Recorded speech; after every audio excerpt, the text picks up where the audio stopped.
isin nawwisiisu ho'a oolaa foon oolaa kun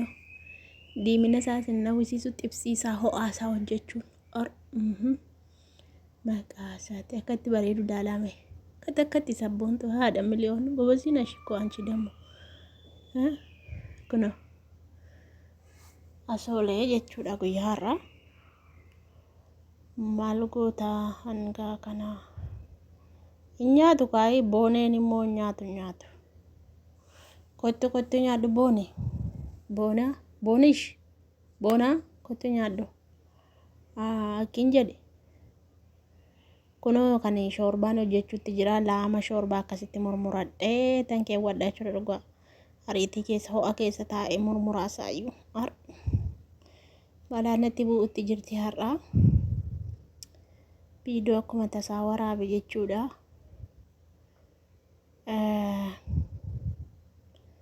kanaaf jennaane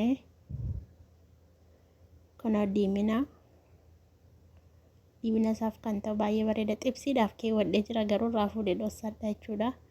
akkamiin isinittiin bareedu maashaallah tabarakallah wallaahitu xibsiisaa seeraan xabbafatanii baay'ee tokko namatti tola hedduu tokko bareeda akkasirra oole wallah ammallee kunoo hin kaasne iyyuu biruman tataa jira kototoof duraan kaafne iyyuu akkasumatti itti godhee taa'ee muraa jira ariifadhee murmuraa jira akkatti koomentii barreessu dhabee akkasi kaalamaan xiyya kottaa nyaadhaame salaamu alaikum warahmatullahi wabarakatuh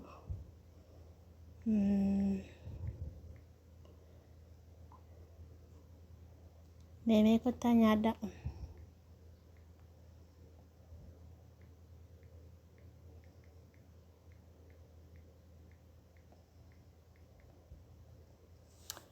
rakkoo kana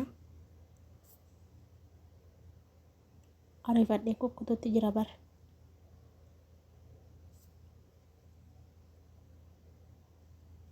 kaalamaati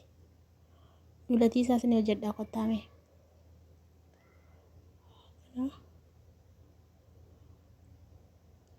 kanaadha murmuree fixeen jira amma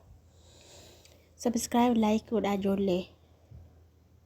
murmuree fixee jira garuu antinii sana kan irra godhee fi kotota jira saniif kotota sana dhossuuf jedheetanii taasuma viidiyoo waraabe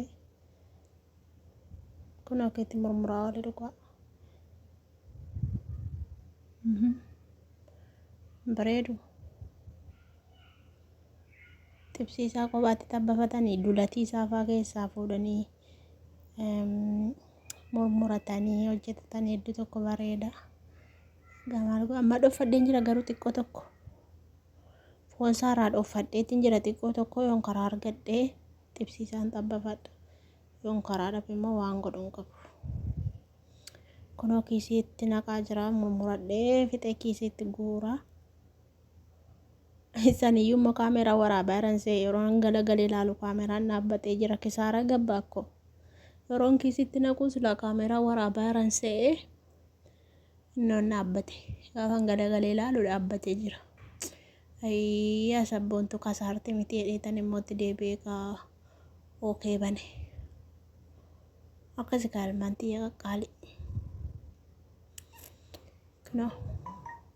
lafa dhoofte silkiin harkaa gidduutti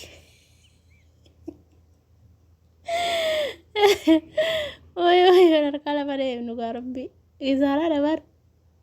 kunoo kana irraa hambifadhe jechuudha hundi mimmisa badaan mul'atu xiqqoo tokko irraa hambifadhe kunoo kiisii keessa buufadhee jira xibsiisaan xabbafadhe onatti dhufa baatan onatti dhufan immoo dhimma isaaniiti akkasi like subscribe godhame like godhaa laalame nama tokko lamaayyuu hataatu yoo laaltan bareeda hoota laalaa nyaadhaa itti bohaaraa